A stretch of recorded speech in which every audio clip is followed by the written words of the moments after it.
The road to the mountain resort was narrower than I remembered, swallowed by weeds and half-collapsed gravel. Pines leaned inward like they were whispering secrets about Mia, about what I'd lost, and what I was about to reclaim. For 10 years, I'd avoided this place, not because I didn't care, but because caring hurt too much. The resort had been my life's work.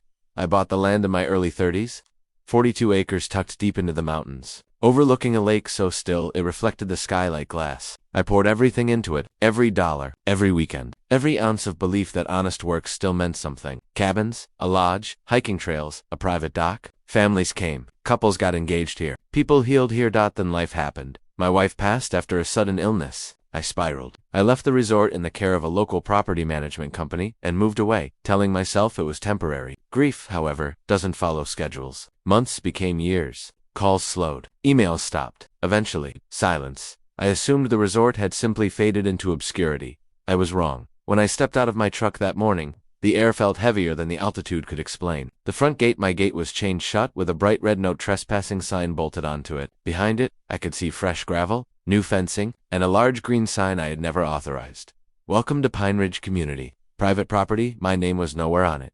I stood there for a long time, heart pounding, staring at what looked like a completely different place. The cabins had new paint. The lodge roof had been redone. Solar lights lined paths I'd built by hand. Someone had been investing money here, money that wasn't theirs. I cut the engine and stepped out. The moment my boots touched the ground, something shifted inside me. Grief turned to clarity. Confusion hardened into anger. I followed the fence line until I found a break where the lock had rusted loose. I stepped inside onto my land for the first time in a decade. I didn't make it 20 yards before a woman's voice pierced the quiet. "Hey, you can't be here." She came storming down the path in tennis shoes and a visor, clipboard tucked under her arm like a weapon. Late 40s, HOA confidence, the kind of person who believed rules existed for other people. "This is private HOA property," she snapped. "I'm calling the police," I calmly said. "I own this land." She laughed, actually laughed. "Oh honey," she said, shaking her head. "No you don't. This is Pine Ridge Community now. You need to leave immediately." I asked who Pine Ridge was. She smirked. "The Homeowners Association. We acquired this abandoned property years ago. It was delinquent. No owner, no maintenance. We turned it into something valuable." Every word felt like a slap. "I never sold it," I said quietly. "Well," she replied, already dialing her phone, "then you can explain that to the cops." 10 minutes later, 2 police cruisers rolled up the gravel drive. I stood there, calm, hands visible, while the HOA woman, as her name tag proudly declared, spoke rapidly, pointing at me like I was a criminal. Trespassing, threatening behavior, refusal to leave. The officers turned to me. "Sir," one said, "do you have proof this is your property?" I opened my truck and pulled out a thick folder I'd brought on instinct. Deeds, tax records, old permits, photos of me standing where we were now 15 years younger, holding blueprints, smiling. Karen's face began to change.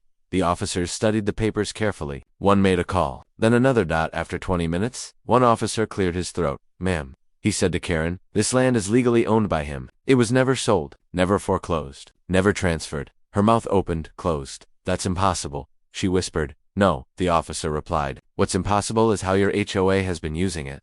Silence fell over the mountain. And in that moment, I realized something powerful. They hadn't just trespassed. They had built an entire lie. And I had just walked back into it. By the next morning, Pine Ridge Community was buzzing. Word spread fast when police cars show up at a place everyone believed was legally acquired. Homeowners gathered in small clusters, whispering, pointing at me like I was a ghost who'd returned to haunt them. Karen avoided eye contact. I spent the day walking my property with a surveyor I hired on the spot. Every cabin, every fence, every new structure, all of it sat squarely within my deed boundaries. Not a single permit bore my name or any legal transfer document.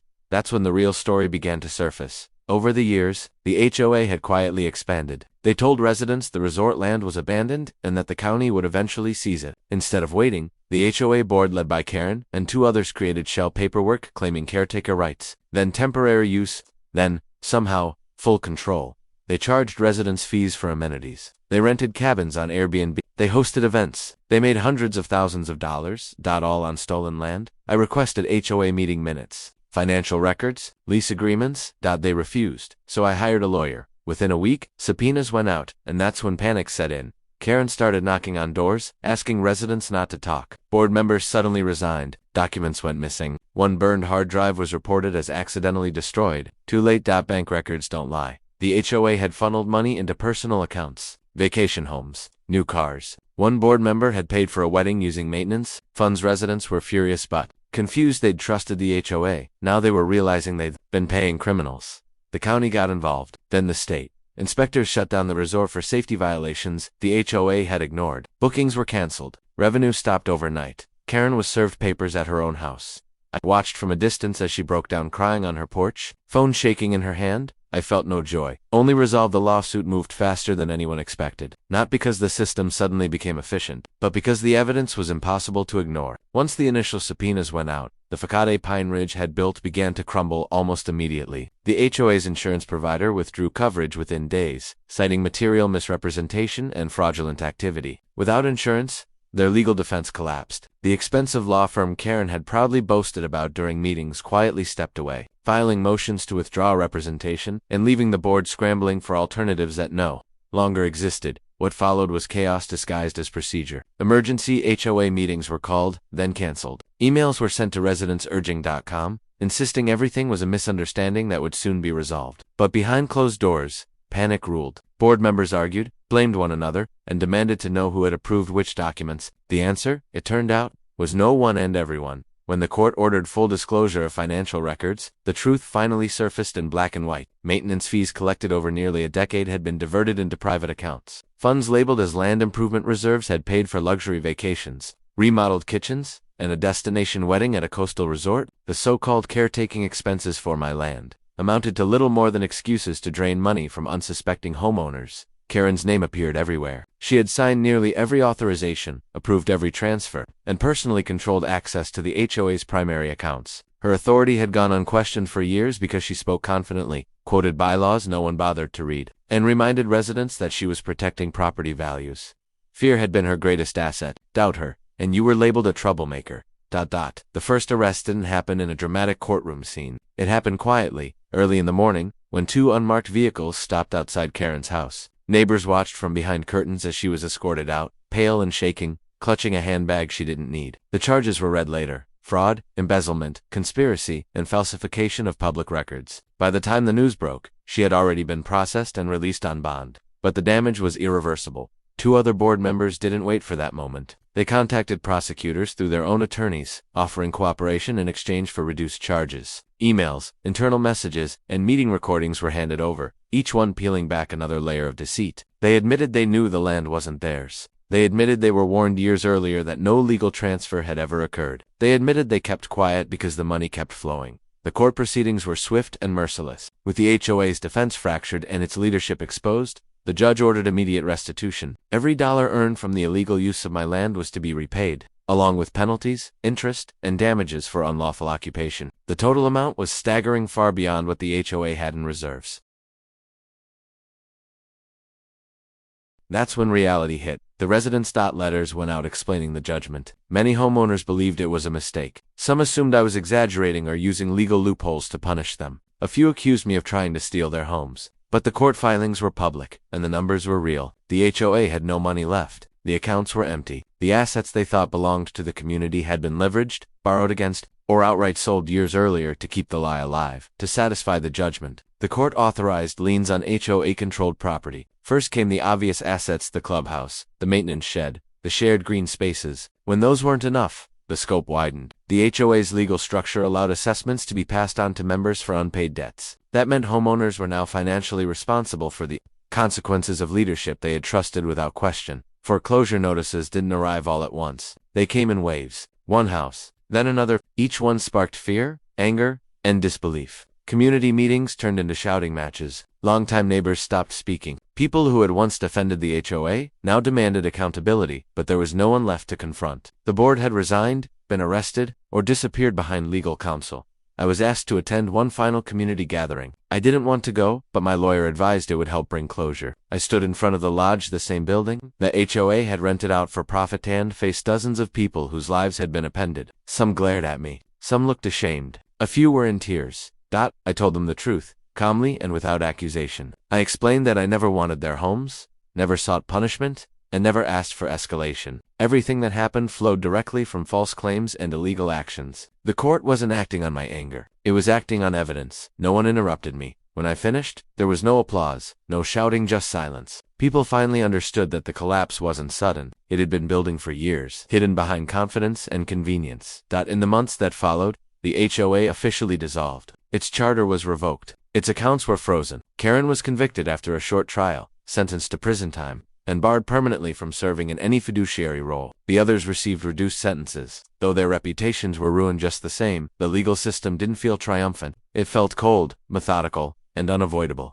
It took what was owed, corrected what could be corrected, and left scars where trust used to be. By the time the final judgment was entered, Pine Ridge community existed only on old signs and outdated paperwork. And standing at the edge of my land, watching the last official notice being posted, I realized something unsettling but true. The law didn't destroy the HOA, the truth did. 6 months passed before the mountain truly felt like mine again. Not legally, that part was settled quickly once the HOA dissolved and the final judgments were enforced, but emotionally. Ownership on paper is simple. Ownership in the chest takes longer. The first weeks after everything ended were strangely quiet, as if the land itself was recovering from being spoken over for so many years.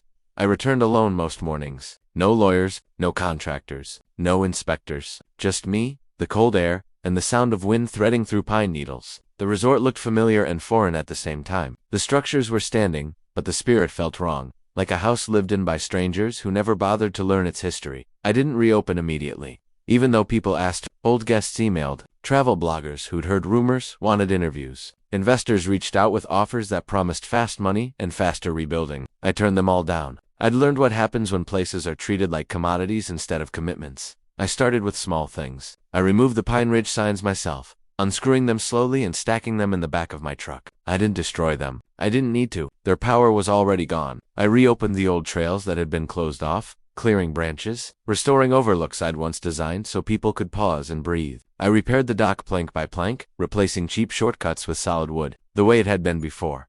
Some mornings, I'd sit at the edge of the lake and think about the version of me who'd walked away years earlier. I used to judge him harshly. I thought leaving meant failure, that grief had made me weak. Standing there now, I understood something I hadn't then. Survival sometimes looks like retreat. Not every battle is meant to be fought immediately. Some are meant to be endured until you're strong enough to return. The community around the resort changed to, without the HOA, there was confusion at first. Then cooperation. Residents began organizing informally, helping one another instead of paying into an authority that spoke down to them. A few came to me, hesitant, apologetic. They said they hadn't known, that they felt complicit anyway. I told them the truth, that accountability matters, but so does learning. Guilt without growth is just another form of avoidance. One afternoon, I found an old guest book in the lodge storage room. It had been shoved behind cleaning supplies, forgotten. I flipped through pages filled with handwritten notes, anniversaries, celebrated, families reunited, people thanking a place for giving them peace when they needed it most. That was when I knew exactly what the resort needed to become. I didn't want to resurrect the past. I wanted to honor it. When I finally reopened, I did it quietly. No grand announcements, no flashy marketing, just a simple name change and a clear mission. The resort was now called Second Ascent, not because I'd fallen, but because returning requires more courage than starting fresh. The website listed every permit, every inspection, every rule. Transparency wasn't a slogan. It was the foundation. The first guests arrived cautiously. Some recognized the place and asked questions. I answered all of them. Others came simply for the quiet, unaware of the history beneath their feet. That was fine too. A place doesn't need to advertise its scars to prove it healed. There were moments when anger tried to resurface, when I'd see a repaired cabin and remember it had once been rented out under false authority. When I'd pass the spot where Karen first accused me of trespassing on my own land, but the anger didn't stay. It had nowhere to live anymore. Dr. said already done its work. What surprised me most was the sense of closure, not triumph, not victory, but completion. The story no longer needed escalation. No dramatic ending, just continuation. I was no longer reacting to what had been taken. I was choosing what to build. One evening near the end of summer, I hosted a small gathering by the lake. Nothing official, just a few locals, some returning guests, and a fire burning low as the sun disappeared behind the ridge. Someone asked me if I regretted coming back, knowing everything it would stir up. I looked around at the quiet faces, the steady light reflecting off the water, the land breathing freely again. No, I said, I regret leaving before I was ready to return. The mountain didn't need defending anymore. It didn't need proving. It simply existed honest, solid, unclaimed by lies. And for the first time in years, so did I. What the HOA tried to take wasn't just land. It was time, trust, a legacy interrupted. But they failed in the one way that mattered most. They couldn't erase truth. They couldn't own what they didn't build. And they couldn't stop someone who was willing to come back, stand still, and refuse to be moved again. Second Ascent wasn't a comeback story. It was a reminder. Some things don't disappear just because they're left alone. They wait, and when the moment is right, they rise quietly, firmly, and without asking permission.